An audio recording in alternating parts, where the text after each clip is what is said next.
Bismillahirrahmanirrahim. Assalamualaikum warahmatullahi wabarakatuh.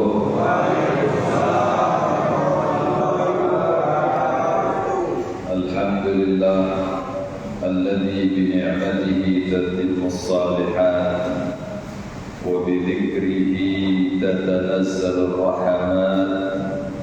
Asyhadu an la ilaha illallah khaliqul ardi was samawati wa asyhadu anna sayyidana Muhammadan abduhu wa rasuluhu sayyidus sadat.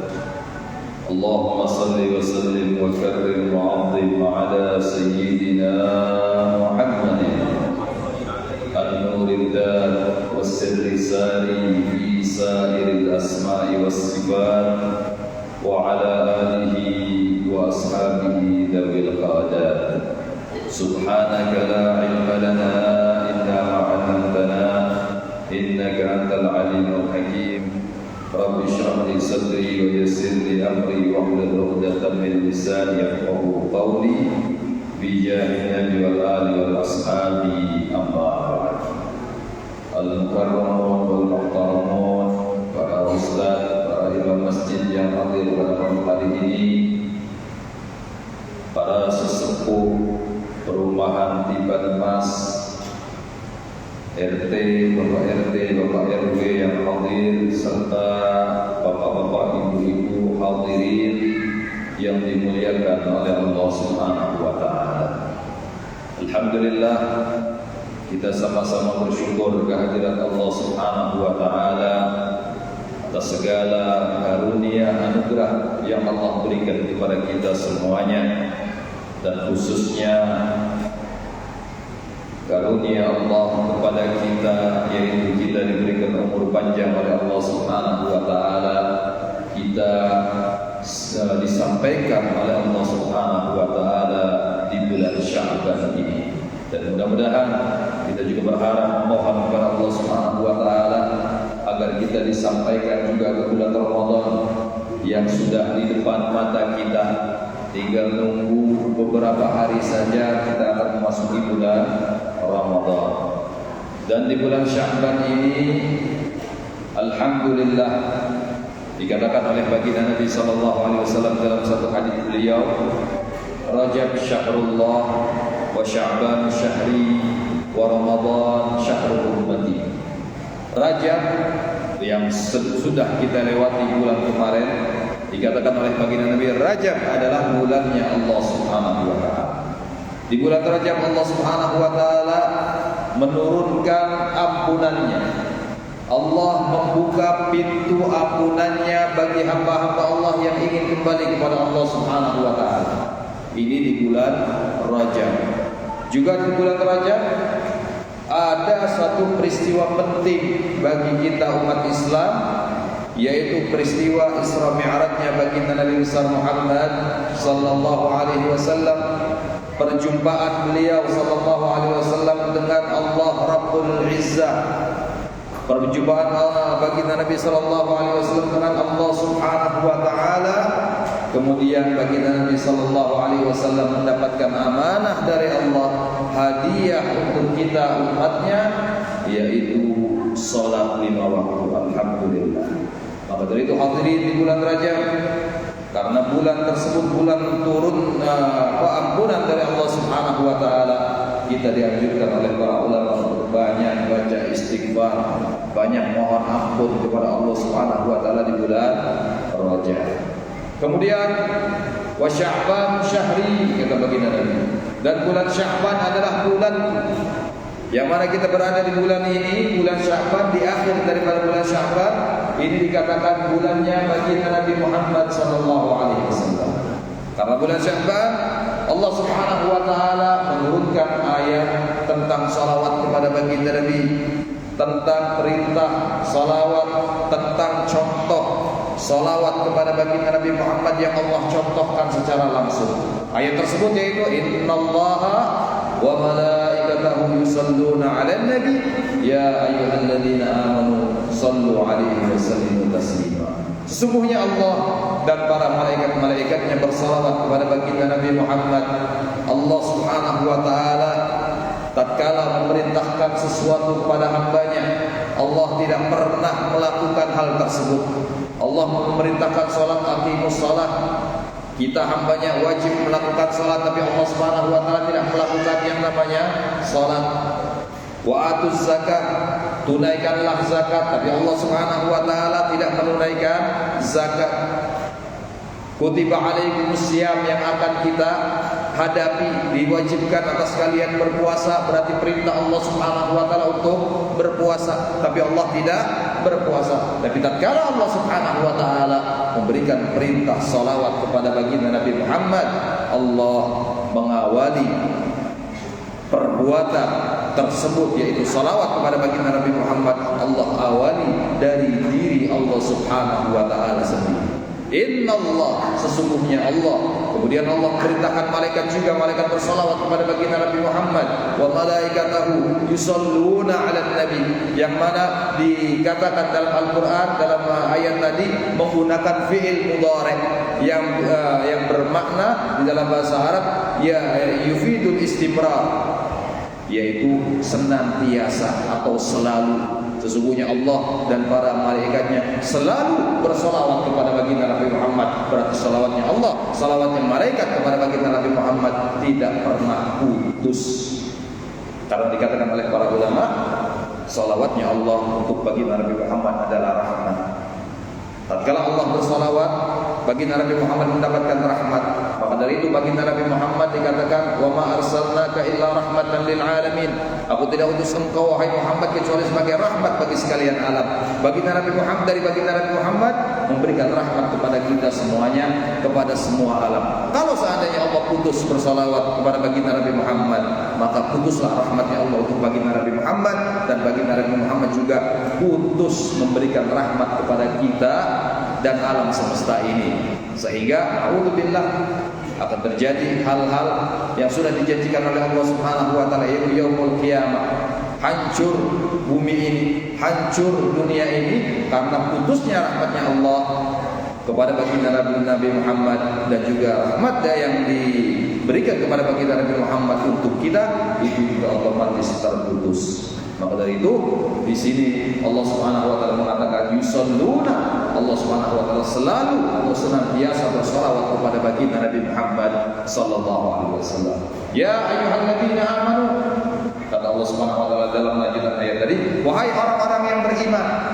Diperintahkan oleh Allah untuk bersalawat, yaitu kepada orang-orang yang beriman. Orang yang imannya sempurna, maka dia akan selalu bersalawat kepada baginda Nabi Muhammad SAW.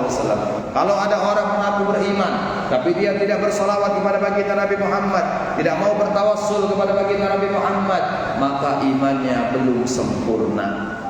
Ya ayyuhalladzina amanu, wahai orang-orang yang beriman, kata Allah Subhanahu wa taala, sallu, salawatlah kalian, wa sallimu, dan bersalamlah kepada baginda Nabi Muhammad alaihi wa sallimu, sallu ya ayyuhalladzina amanu sallu alaihi wa sallimu taslima, dengan salawat dan salam yang banyak, kata Allah Subhanahu wa taala. Inilah perintah Allah Subhanahu wa taala tentang salawat kepada baginda Nabi Muhammad turun di bulan Sya'ban. Maka dari itu bulan Sya'ban dikatakan bulannya baginda Nabi Muhammad sallallahu alaihi wasallam.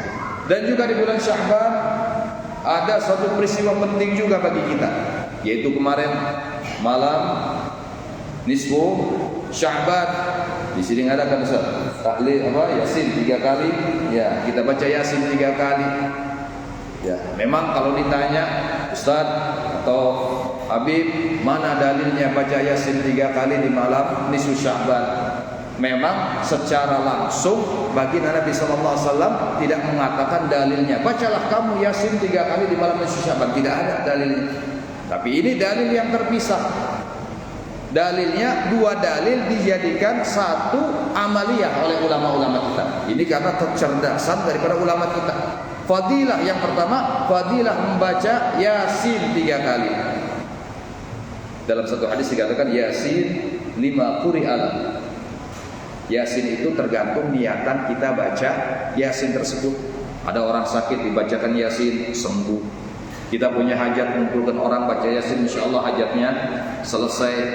Ada orang susah matinya misalnya, sakaratul maut, enggak lepas-lepas itu nyawa. Kadang kita anak-anaknya atau saudara-saudaranya mengumpulkan orang, ayo baca Yasin. Selesai baca Yasin, langsung wafat. Betul Bu? Betul Pak? Biasanya demikian. Makanya Yasin itu tergantung niatan orang membacanya. Maka dari itu ulama kita ya menganjurkan membaca Yasin 3 kali di malam nisfu Sya'ban. Dan hadis dalil yang kedua yaitu kita dianjurkan, disunnahkan untuk menghidupkan malam nisfu Sya'ban. Karena malam nisfu Sya'ban itu Allah Subhanahu wa taala membuka pintu ampunannya dan juga membuka pintu-pintu surganya. Seperti dijelaskan dalam kitab Al-Ghunyah karangan Syekh Abdul Qadir Al-Jailani, baginda Nabi sallallahu alaihi wasallam pernah didatangi malaikat Jibril di malam nisfu Sya'ban. Kata malaikat Jibril, wahai Rasul, wahai Muhammad, keluar dari rumahmu. Keluar baginda Nabi Muhammad dari rumah beliau, kemudian disuruh menghadap ke langit. Kata baginda Nabi, ada apa wahai Jibril? Aku disuruh menghadap ke langit. Kata malaikat Jibril, malam ini Allah Subhanahu wa taala menurunkan 300 rahmatnya untuk hamba-hambanya. Kemudian baginda Nabi setelah itu masuk ke dalam rumah beliau. Beberapa saat setelah itu keluar lagi. Baginda Nabi Muhammad memenuhi panggilan malaikat Jibril yang kedua. Diminta oleh malaikat Jibril untuk melihat ke langit. Ditanya oleh baginda Nabi, ada apa lagi wahai Jibril? Kata malaikat Jibril, Allah Subhanahu wa taala malam ini, malam nisfu Sya'ban, membuka pintu-pintu surga. Semua malaikat yang menjaga pintu surga mengatakan, ya, wahai orang-orang yang berzikir, wahai orang-orang yang ruku', wahai orang-orang yang sujud, wahai orang-orang yang minta kepada Allah Subhanahu wa taala, pintu surga sudah terbuka untuk kalian. 7 pintu surga dibuka oleh Allah Subhanahu wa taala dan malaikat sudah menyambut orang-orang yang beribadah di malam nisfu Sya'ban. Makanya ulama, bapak-bapak, ibu-ibu menganjurkan kita kalau sudah malam nisfu Sya'ban, di samping kita baca Yasin 3 kali, biasanya ada sholat tasbih. Nah, ini tujuannya apa? Agar kita banyak berzikir kepada Allah Subhanahu wa taala. Karena zikir pada malam hari itu ya diterima oleh Allah Subhanahu wa taala dan Allah membuka pintu surga bagi orang-orang yang berzikir pada malam hari itu. Jadi 2 dalil ini dijadikan satu. Dalil membaca Yasin, fadilah membaca Yasin, dan juga dalil menghidupkan malam nisfu Sya'ban digabungkan satu dengan ulama kita, ya baca Yasin dilakukan malam nisfu Sya'ban. Ini karena kecerdasan daripada ulama kita. Kalau hadisnya satu persatu tidak ada. Hadis yang langsung mengatakan baca Yasin 3 kali itu tidak ada. Nah ini alhamdulillah ulama kita ini menyontohkan kepada kita, menganjurkan kepada kita, tidak sembarangan bapak-bapak ibu, semuanya ada dalilnya masing-masing. Dan juga alhamdulillah di bulan Sya'ban ini juga kita, apalagi orang Jawa khususnya, ada kebiasaan yang baik, kebiasaan yang bagus yang diajarkan oleh ulama-ulama kita dulu, yaitu berziarah ke makam orang-orang tua kita atau orang-orang yang telah mendahului kita, atau biasa disebut apa? Pak Bu, ada orang Jawa, nah, nyekar, betul. Kalau orang Jawa bilangnya nyekar, ziarah kubur. Kalau sudah mendekati bulan Ramadan, di bulan Rawah, di bulan Sya'ban ini, ya ada kebiasaan yang baik, adat istiadat yang bagus, yaitu ziarah kubur. Boleh tidak ziarah kubur? Boleh. Dulu baginda Nabi Sallallahu Alaihi Wasallam sempat melarang para sahabat ziarah kubur. Kenapa? Karena waktu itu sahabat imannya masih belum kuat. Rasulullah dakwah di kota Mekah selama 13 tahun, mengajak orang untuk beribadah kepada Allah, untuk bertauhid kepada Allah Subhanahu wa taala, bukan untuk ibadah. Karena perintah ibadah kebanyakan Allah turunkan kepada baginda Nabi Muhammad di kota Madinah. Kala itu hanya baginda Nabi mengajak orang-orang untuk bertauhid kepada Allah, untuk kembali kepada Allah Subhanahu wa taala. Sehingga ya baginda Nabi melarang mereka untuk ziarah kubur, takut imannya yang belum kuat berubah kembali. seperti halnya menyembah berhala. Makanya baginda Nabi mengatakan, kuntu nahaitukum an ziyaratil qabri. Aku dulu pernah melarang kalian untuk ziarah kubur, kata baginda Nabi. Tapi setelah di Madinah dilanjutkan hadis tersebut oleh baginda Nabi sallallahu alaihi wasallam, ala fazuruha, maka sekarang ziarahlah ke kuburan-kuburan kalian. Bahkan baginda Nabi selalu menyontohkan kepada para sahabatnya, setiap bulan baginda Nabi pergi ke Gunung Uhud mendoakan para syuhada yang wafat sebelum beliau. Para syuhada yang gugur di perang Uhud didoakan oleh baginda Nabi Muhammad. Baginda Nabi Muhammad berziarah ke Gunung Uhud untuk mendoakan para sahabat. Bahkan di akhir hayat beliau, baginda Nabi SAW tatkala itu sedang sakit parah, mendekati ajal beliau sudah tidak bisa berjalan. Meminta Sayyidina Ali bin Abi Thalib dan Sayyidina Abbas untuk menuntun beliau menuju pemakaman Baqi. Ya, kita tahu, mungkin bapak-bapak ibu-ibu yang pernah umrah tahu posisi kuburan Baqi itu sebelah mana? Sebelah masjidnya baginda Nabi Muhammad. Jadi masjid itu, kuburan baginda Nabi Muhammad itu rumahnya baginda Nabi. Baqi cuma beberapa meter daripada rumah baginda Nabi Muhammad SAW. Baginda Nabi minta diantar oleh Sayyidina Ali dan Sayyidina Abbas untuk ziarah ke Baqi. Sampai di Baqi, mengangkat tangan baginda Nabi Muhammad mendoakan saudara-saudara ya daripada kaum muslimin yang mendahului beliau. Berarti ziarah kubur dicontohkan oleh baginda Nabi Muhammad SAW. Makanya baginda Nabi mengatakan, ala fazuruha, sekarang boleh kalian ziarah kubur. Dan alhamdulillah itu diajarkan oleh ulama-ulama kita kepada kita.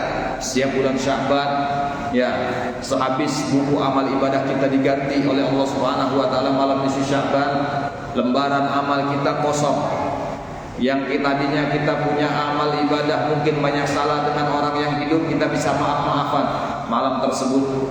Tapi dengan orang yang sudah wafat, caranya bagaimana? Kita ziarah kepada mereka, kita doakan kepada mereka. Berarti sama saja kita minta maaf kepada mereka atau silaturahim kepada orang-orang yang sudah berada di alam kubur. Ini diajarkan suatu yang baik oleh ulama-ulama kita, ziarah kubur. Dan kalau sudah nyekar ziarah kubur tadi, biasanya ibu-ibu, bapak-bapak, anak-anak bawa kembang, betul? Ya, biasanya bawa kembang. Taruh, habis baca doa, yasin, tahlil, taruh di atas kuburan. Kadang kuburannya disiram air, betul? Biasanya demikian. Itu ada dalilnya apa tidak? Ada dalilnya. Dulu baginda Nabi SAW pernah lewat bersama para sahabat-sahabatnya di jalan yang mana di samping jalan ada dua kuburan orang Islam. Kata baginda Nabi SAW, stop, kita berhenti dulu. Kata baginda Nabi, kenapa ya Rasulullah? Aku mendengar dua orang yang ada di alam kubur ini sedang diadab oleh Allah Subhanahu wa taala karena mereka berdua tidak memperhatikan istinja. Ya, bersuci daripada hadas. Ya, hadas besar atau hadas kecil. Mereka tidak memperhatikan itu, sehingga mereka diadab oleh Allah Subhanahu wa taala. Salat yang tidak diterima karena dia dalam masih dalam keadaan hadas, ya kemudian ya dia disiksa oleh Allah Subhanahu wa taala. Kemudian baginda Nabi SAW mengambil pelepah korma, dua pelepah korma ditaruh di atas kuburan tadi. Kata sahabat, ada apa ya Rasulullah kok ngambil pelepah korma ditaruh di atas kuburan? Kata baginda Nabi, selama pelepah korma ini masih basah, maka Allah meringankan adab orang yang ada di dalam kubur tersebut. Kalau kita di Indonesia, ada nggak pohon korma kira-kira? Nggak ada. Makanya diganti kembang kertas, diganti pandan, kembang melati. Itu sama seperti halnya yang dilakukan oleh baginda Nabi Muhammad SAW. Ini juga diajarkan oleh ulama kita, alhamdulillah. Ya, menebar kembang itu diajarin oleh ulama kita. Ini termasuk adab daripada kita berziarah kepada orang yang sudah wafat, daripada orang-orang tua kita atau sanak famili kita. Ini terjadi di bulan Sya'ban. Dan alhamdulillah malam hari ini ya juga masih di bulan Sya'ban ini ada kebiasaan yang istimewa juga yang diajarkan oleh ulama kita, yaitu membacakan doa untuk orang-orang yang sudah wafat daripada ya orang tua ataupun famili kita. Tujuannya untuk apa? Agar mereka bisa mendapatkan kemuliaan di sisi Allah Subhanahu wa taala, agar mereka mendapatkan pahala dengan apa yang kita hadiahkan daripada bacaan-bacaan Al-Qur'an, daripada bacaan surat Yasin, daripada bacaan tahlil, daripada salawat kepada baginda Nabi Muhammad SAW. Mereka juga mendapatkan pahala-pahala tersebut. Kita dan mereka dapat bagian yang dari Allah Subhanahu wa taala. Ini adalah kebiasaan yang baik, dan ini insya Allah termasuk salah satu baktinya anak kepada orang tua yang sudah wafat. Ya mungkin ya kita punya orang tua banyak yang sudah wafat, betul. Banyak yang sudah wafat, mungkin ayahnya yang wafat, atau ibunya yang wafat, atau dua-duanya ayah dan ibunya sudah wafat. Mungkin kan kalau mereka hidup kita masih belum maksimal untuk berbakti kepada kedua orang tua kita. Bahkan mungkin kita masih beling, kata orang Jawa, masih bandel, disuruh kanan larinya ke kiri, ya disuruh ke barat lari ke timur sama orang tua kita. Kita masih nggak nurut sama orang tua kita. Kita nggak taat kepada orang tua kita. Sehingga tatkala orang tua kita wafat, kita menyesal. Ya Allah, ya dulu waktu orang tua saya hidup, ya saya masih kurang maksimal bakti sama orang tua saya. Ini salah satu jalan untuk bakti kepada mereka, yaitu dengan mendoakan mereka. Seperti halnya salah seorang sahabat pernah tanya kepada baginda Nabi SAW, "Ya Rasulullah, hal baqiya li syai'un liwalidayya abirrahuma ba'da wafatihima?" Ya Rasulullah, adakah satu hal yang dapat aku lakukan sebagai bentuk daripada baktiku kepada kedua orang tuaku yang sudah wafat? Karena mungkin sahabat yang hidup tadi, yang bertanya tadi seperti kita, ya masih belum taat 100% sama orang tuanya. Disuruh kanan lari ke kiri, suruh ke barat lari ke timur, sama. Ya kita merasakan juga seperti itu, seperti sahabat. Sehingga sahabat tadi juga bertanya kepada Nabi, ada tidak ya Rasulullah satu amalan yang bisa aku lakukan sebagai baktiku kepada orang tua yang sudah wafat? Kata baginda Nabi, ada. 5 hal, kata baginda Nabi. Tatkala engkau lakukan 5 hal ini, berarti sama saja engkau berbakti kepada orang tuamu yang sudah wafat. Yang pertama, kata baginda Nabi SAW, as-salatu alaihima ba'da wafatihima, mendoakan kedua orang tuamu setelah mereka wafat. Dan alhamdulillah malam hari ini kita mendoakan orang-orang tua kita yang sudah wafat. Berarti termasuk daripada bakti kita kepada orang-orang tua. Kemudian yang kedua, kata baginda Nabi SAW, al-istighfaru lahuma, membacakan istighfar, memohonkan ampun kepada Allah untuk kedua orang tua kita. Dalam tahlil tadi ada juga bacaan istighfarnya. Berarti kita memintakan ampun kepada Allah Subhanahu wa taala untuk orang tua kita yang sudah wafat. Berarti anak kita insyaallah mudah-mudahan termasuk anak yang berbakti kepada orang tua.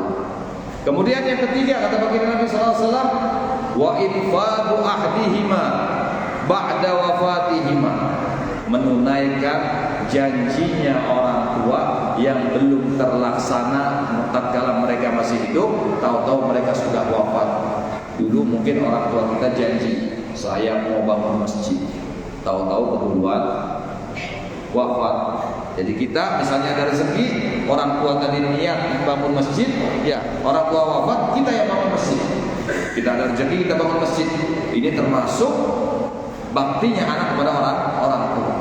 Orang tua niat, ya Allah, saya nah bapak walaupun sudah tua ini ada niat naik haji misalnya, tahu-tahu wafat duluan. Kita sebagai anaknya ada biaya untuk membadalkan orang tua kita, badalkan. Ini termasuk juga birrul walidain, baktinya anak kepada orang tua. Saya mau umroh misalnya, kata orang tuanya, tahu-tahu wafat terlebih dahulu sebelum umroh, badalkan umrohnya. Atau niatan-niatan yang lain yang belum terlaksana oleh orang tua kita, lakukan. Ini merupakan baktinya anak kepada orang tua. Yang nomor 3. Kemudian yang nomor 4, kata baginda Nabi SAW, antusila rahimahuma ba'da wafati min ba'dihima, menyambungkan tali silaturahim, yang mana tali silaturahim itu tidak akan tersambung kecuali dengan keduanya. Dan kalau mereka wafat, kita yang masih hidup, anak-anak beliau, menyambungkan silaturahim tersebut. Dulu misalnya orang tua kita kalau lebaran datang ke rumahnya Pak D, datang ke rumahnya Pak Le misalnya. Kita sebagai anaknya, sekarang orang tua wafat, kita datengin mereka untuk menyambung tali silaturahim orang tua kita. Ini merupakan baktinya anak kepada orang tua yang sudah wafat. Kemudian yang kelima kata baginda Nabi sallallahu alaihi wasallam, yaitu ikramu sadiqihima min ba'dihima, memuliakan kawannya orang tua kita setelah mereka wafat. Dulu orang tua masih hidup, kalau ada kawannya datang, dimuliakan, dihormati, diajak makan bareng, diajak diberikan minuman, diberikan makanan-makanan yang luar biasa, disediakan kamar untuk nginep.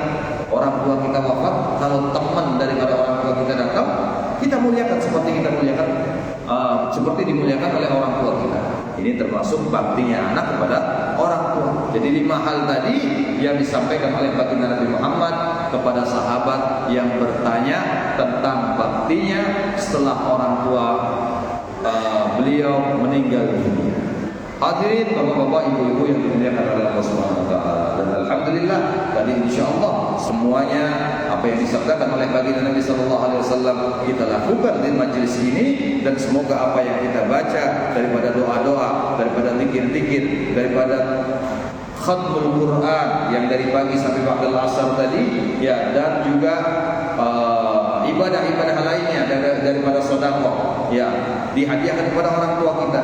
Mudah-mudahan sampai kepada orang tua kita. Ibu-ibu, bapak-bapak, ya, walaupun istilahnya menulis nama-nama, kemudian ngamplopin kepada panitia misalnya untuk diberikan sesuatu makanan dan lain sebagainya, niatkan sedekah untuk orang tua kita yang sudah wafat. Jadi ini insyaallah pahalanya juga akan sampai kepada mereka yang sudah wafat daripada orang-orang tua kita. Bapak-bapak, ibu-ibu yang dimuliakan oleh Allah Subhanahu wa taala. Kemudian ada satu hadis sebagai penutup. Baginda Nabi sallallahu alaihi wasallam pernah naik mimbar. Naik mimbar di tangga pertama beliau katakan amin. Di tangga kedua beliau katakan amin. Di tangga ketiga beliau katakan amin. Para sahabat heran, kok tumben baginda Nabi Muhammad mengatakan amin tatkala naik mimbar. Setelah turun mimbar ditanya, "Ya Rasulullah, ada apa? Engkau seperti tidak biasanya ya Rasulullah. Engkau biasanya naik mimbar biasa, tapi tatkala hari ini naik mimbar engkau ucapkan amin 3 kali ya Rasulullah." Kata baginda Nabi Muhammad, "Atani Jibril." Tadi Jibril datang kepada saya. Kemudian dia minta kepada saya untuk mengamini doanya, kata baginda Nabi.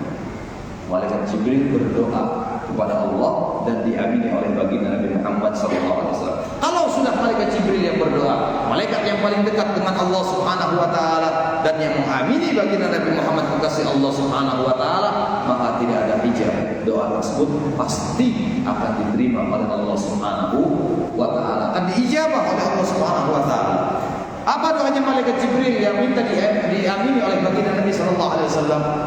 Malaikat Jibril mengatakan, "Man adraka Ramadan falam yughfar lahu ab'adahu Allah." Amin, kata baginda Nabi.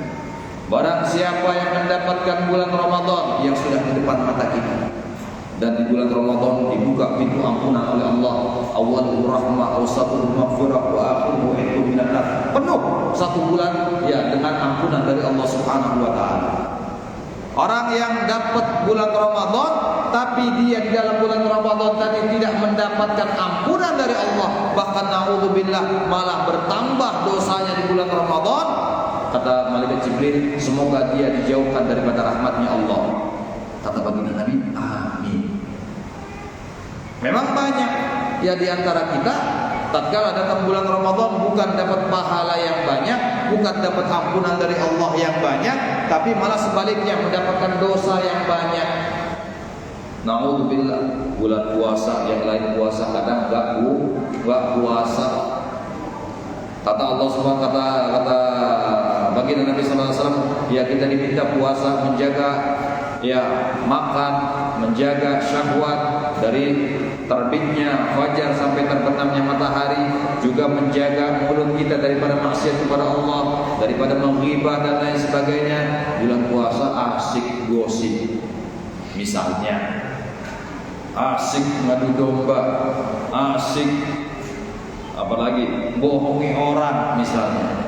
Ini termasuk perbuatan dosa di bulan Ramadan, dan dosanya di bulan Ramadan dilipat gandakan juga oleh Allah Subhanahu wa taala. Bukan hanya puasa yang dilipat gandakan, orang berdosa pun dilipat gandakan dosanya oleh Allah Subhanahu wa taala. Jadi orang-orang yang demikian, yang mana di bulan Ramadan dia tidak mendapatkan ampunan dari Allah Subhanahu wa taala, bahkan mendapatkan dosa yang banyak, dia akan dijauhkan daripada rahmatnya Allah. Kata baginda Nabi Muhammad, amin. Kemudian yang kedua, doanya malaikat Jibril, man adraka walidayhi inda kibarihima aw ahadihima walam yabirrahuma ab'adahu Allah. Barang siapa yang mendapatkan kedua orang tuanya tatkala sudah tua, atau salah satu daripada keduanya tatkala mereka sudah tua, dan anak orang tersebut tidak berbakti kepada orang tuanya, maka kata malaikat Jibril, ab'adahullah, jauhkan dia daripada rahmatnya Allah Subhanahu wa taala. Kata baginda Nabi Muhammad, amin. Kita ya mungkin orang tua kita sudah wafat, waktu masih hidup kita tidak bisa berbakti 100% kepada orang tua kita, makanya kita gantikan malam ini dengan mendoakan mereka, orang-orang tua kita yang sudah mendahului kita. Mudah-mudahan ini sebagai pengganti bakti kita kepada orang tua kita. Kalau tidak, naudzubillah, kita akan mendapatkan doanya malaikat Jibril yang diamini oleh baginda Nabi Muhammad. Kita akan dijauhkan daripada rahmatnya Allah Subhanahu wa taala. Kemudian yang ketiga, kata malaikat Jibril meminta kepada Allah Subhanahu wa taala, man dzukirta indahu wa lam yusalli 'alaika ab'adahu Allah. Barang siapa yang disebutkan namamu di hadapannya wahai Muhammad, dia tidak mau bersolawat kepadamu wahai Muhammad, semoga dia dijauhkan daripada rahmatnya Allah. Kalau tidak disebutkan di hadapan kita nama baginda Nabi Muhammad, kita disunnahkan untuk menjawab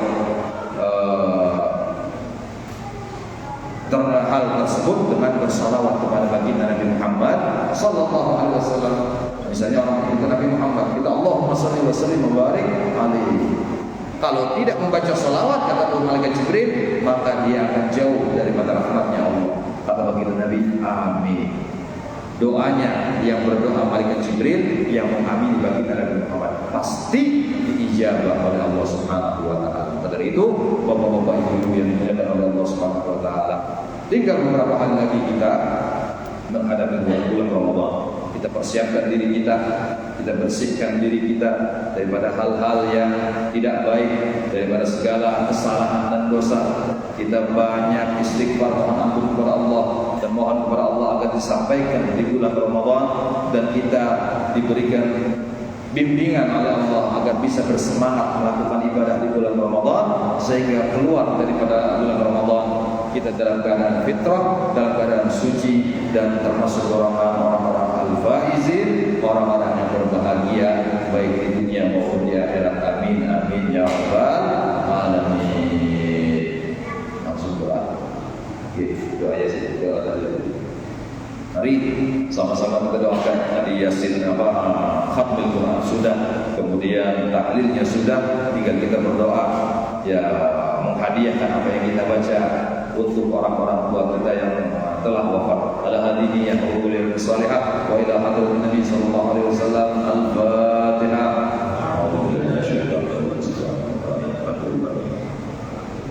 Ya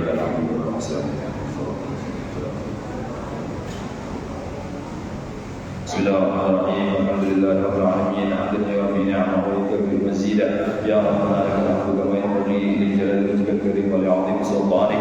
Subhanaka la nuhsi thana'an 'alaika kama athna 'ala nafsik. Wa lakal hamdu hatta tarda, wa lakal hamdu idza radit, wa lakal hamdu ba'da ridha.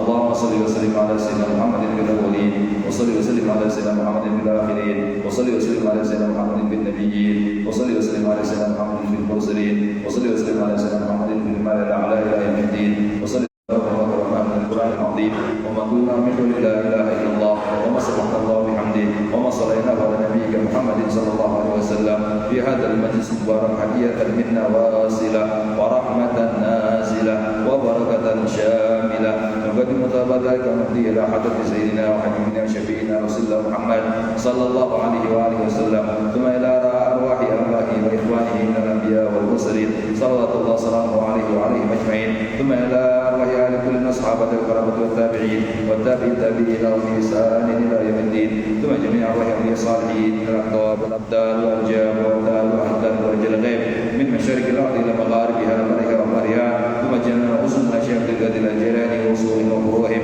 ثم جميع أهل النوبة والولاية في هذه الدائرة ثم إلى أمواتنا وأمواتكم وآبائنا وآبائكم وأمهاتنا وأمهاتكم وأجدادنا وأجدادكم وجداتنا وجداتكم ومشايخنا ومشايخكم ومعلمينا ومعلميكم ونخص خصوصا من اجتمعنا هنا بسببهم المذكورين في هذه الورقات ووصولهم وفروعهم اللهم اجعلهم فداء لهم من النار وفككا لهم من النار وعتقا لهم من النار وسترا لهم من النار وحجابا لهم من النار ونجاة لهم من النار اللهم اغفر لهم وارحمهم وعافهم واعف عنهم ووالدينا ووالديهم وصولهم وفروعهم ثم الى ارواح من ضرجاهم وقرابهم نعمة المسلمين كافة عامة خصوصا من لا زين ولا ذكر له وهم الجميع برحمة ورضوان واسكنا وإياهم وسيح الجنان يا حنان يا منان يا من إذا سئل أعطاه وإذا سئل أعان اللهم اجبر انكسارنا واقبل اعتذارنا واختم الصالحات أعمالنا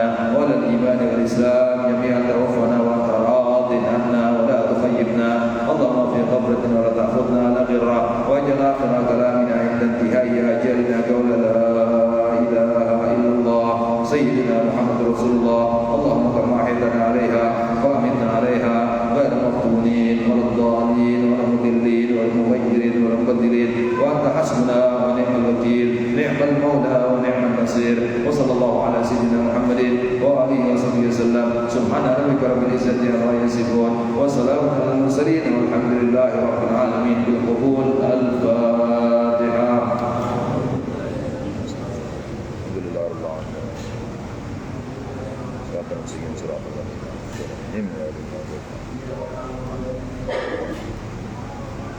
Amin ya Allah ya Rahman ya Rahim wa taqabbal minna innaka as-sami'ul 'alim wa yuhibbul rahim sallallahu alaihi wasallam Muhammadin wa alihi wasallam alhamdulillahi rabbil alamin taqabbalallahu minkum kurang lebihnya saya maaf wallahu muwaffiq ila aqwamit thoriq wassalamu alaikum warahmatullahi wabarakatuh.